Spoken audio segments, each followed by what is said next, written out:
Okay, thank you. So if you don't know who I am, then you may not be in the VLSI domain. You can Google who I am.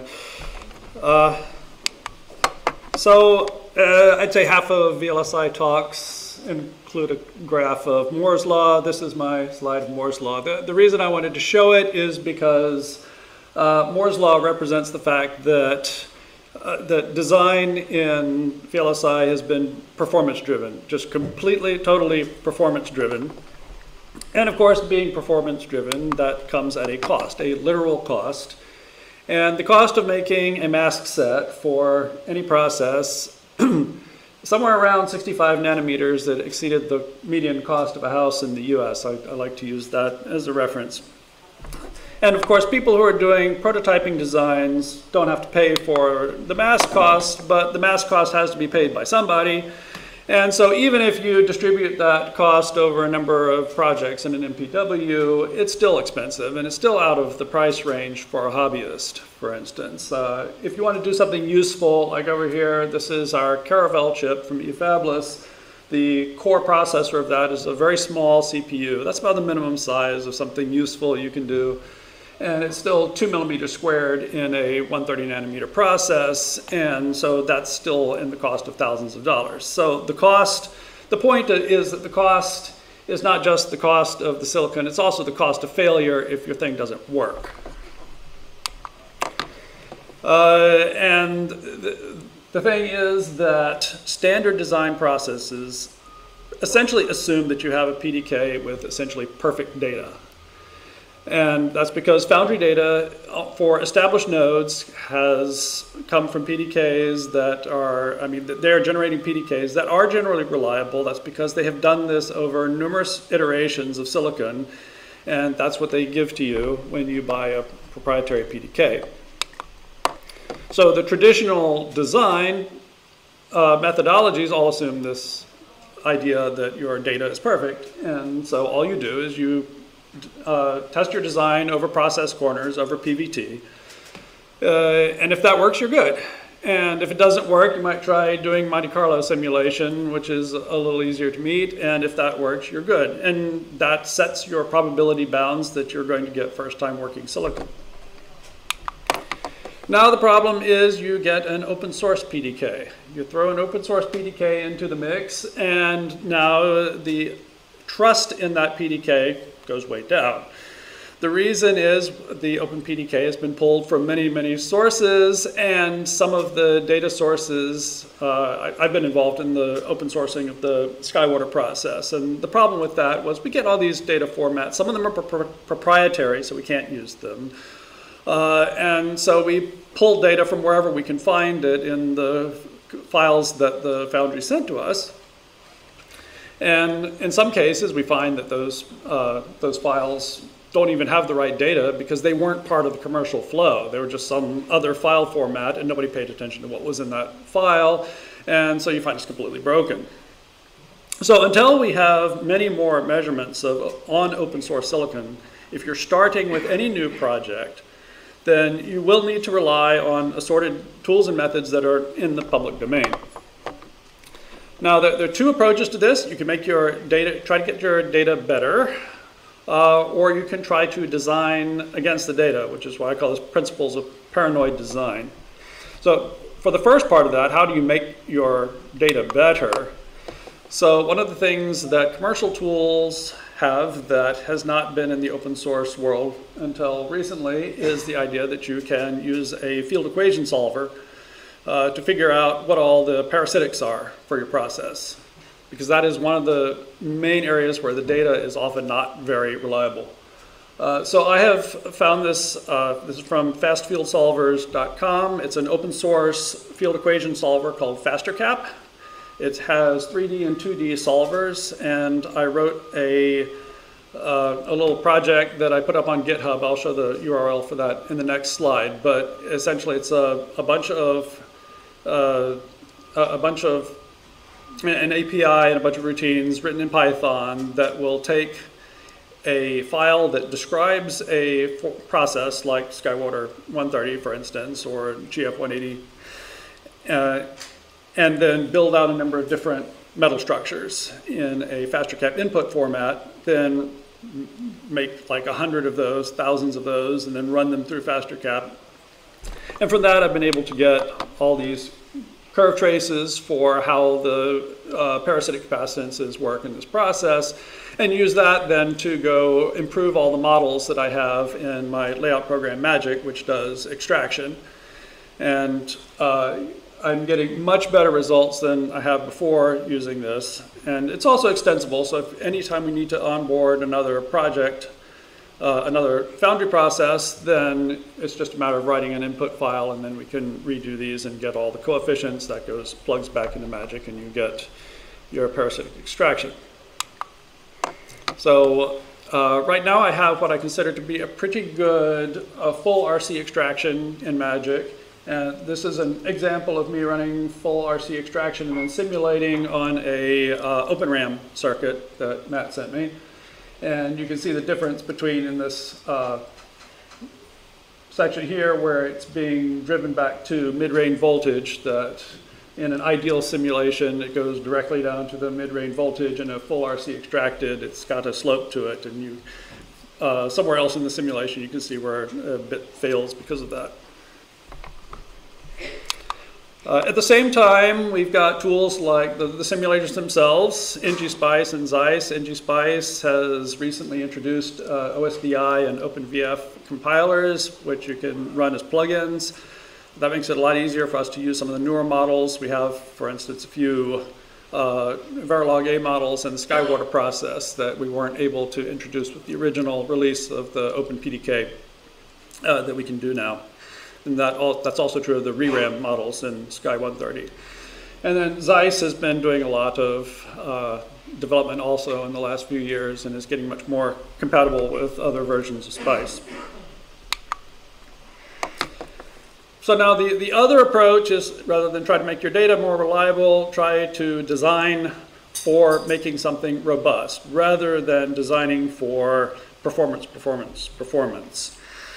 So the principle here is that if you are designing to an Open PDK and the Open PDK has only recently been introduced, then you should not be trying to design something for performance. You should be designing for something interesting, for novel architecture, and you should be trying to make the thing work. So design for robustness and be paranoid about your design. Most of the design methodologies to make things robust are not new. Some of these things are pretty old, and some of them have been entirely forgotten because of this push for performance. So one thing you can do, for instance, if you want a robust circuit, robust digital circuit, is just to do two-phase clocking, in which you take a flop, you divide it in half. Instead of clocking one on the rising clock edge and the other half on the falling clock edge, you clock them on two phases of a non-overlapping clock. And so if your circuit has setup problems, you can just slow down the clock. If your circuit has hold problems, you can increase the spacing between the clocks. And one way or the other, you will get it to work. It won't be the best performance, but it will work. And I think most synthesis place and route tools should be able to work with this style. It's just a matter of routing two different clock networks. You're not going to do it optimally, and that's going to have a performance impact, but they should be able to do it. For anybody who's been through the first couple of OpenMPWs, we had problems. That problem was due specifically to me not paying attention to what I just said, which is to not trust the data. So if you have something like a serial chain up top, the standard way to solve for making sure that your clock doesn't arrive before your data is to delay the clock by inserting delays into it. The tools will do that automatically. In our case, this was in a hierarchy. I was doing it manually. I trusted the data. I put in some extra delays. It wasn't enough, and we got hold violations in the scan chain. Now, there are several things I could have done that would have made it more robust. One of them is just to run your clock backwards through the scan chain. I had not wanted to do that because I was adding several wires up the side, which I was trying to avoid taking out area that I would otherwise be giving to the users for the user project area. This is in the Caravelle harness chip. But eventually we realized, oh, you can just do on the bottom, you just clock things on the negative clock edge, and it will be always correct. And we have some users who have done that. Our paranoid users are our most successful users, going back to what I said on the first slide.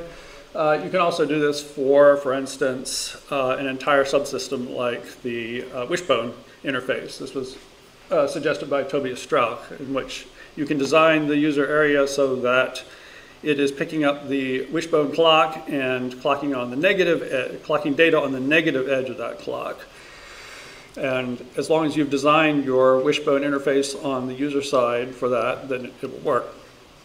And we had another paranoid user who decided that he didn't know the relationship between the clock and data between the microcontroller and the user project, so he figured that he would just put in a delay chain and then select from the delay chain. You can select whatever delay of clock you want.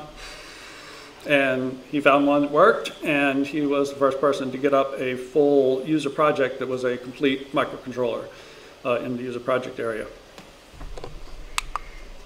So that's all I had for my story, and thank you for listening. And we now have a little time, I guess, for questions and answers.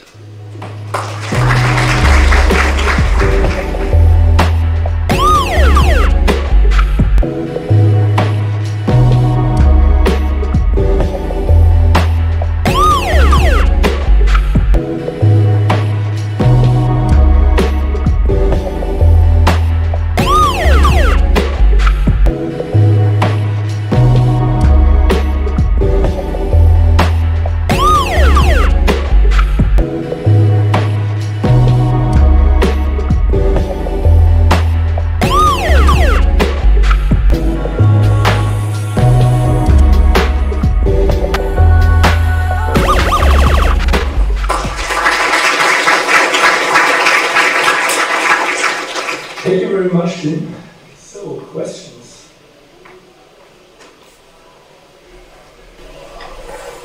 Thank you. So, just a feedback for the community. A lot of the links that goes to these PDKs are broken. So, you go there, there is nothing, basically. For example, it takes you to the website, you have readouts, but it's not there, or different versions. It's a bit complex and confusing to find things. I don't know if you can get back this to the people of the community to be a little more open. Well, like all open source stuff, it depends on feedback to fix. And I'm not sure which links you're specifically referring to, but coming from where? So going from e-tablets to readouts or some GitHubs, so you go there, or I think I don't remember exactly the link, but the links are broken. So basically, yeah, I do know that there are issues with some of the links there, and again, feedback is what we need. we do have a Slack channel where we're fairly responsive to those things. Question. How do you see the problems with data quality changing as we go down, for example, to smaller nodes? If we're lucky enough to have open PDKs on those nodes, do you think it's going to be mostly more of the same problems, or do you expect bigger problems with things like more complex transistor models and stuff? It depends. It will get worse to a point. I understand that once you get to FinFETs, you end up having, Andrew is suddenly shaking his head, so I'm probably about to say something that is...